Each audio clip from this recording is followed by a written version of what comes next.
Hi! Welcome to Crosscheck. Today, I'll show you how to capture a screenshot of the visible area using the Crosscheck extension. Press the Crosscheck extension button.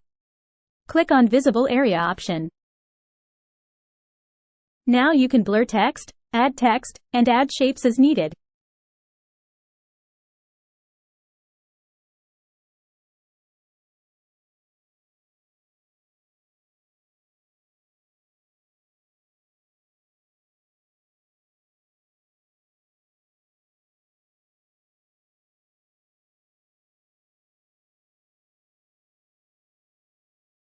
You can also add comments and attach files in the comments.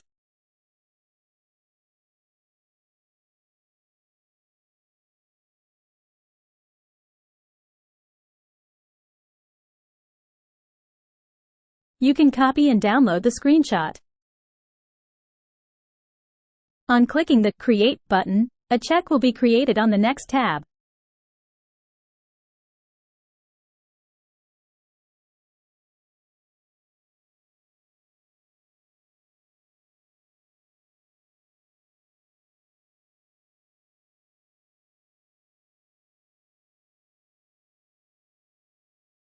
You can see device information. Here you can see the Console tab, Network tab, and Actions tab. You can also view the added comment. You can also reply to comments.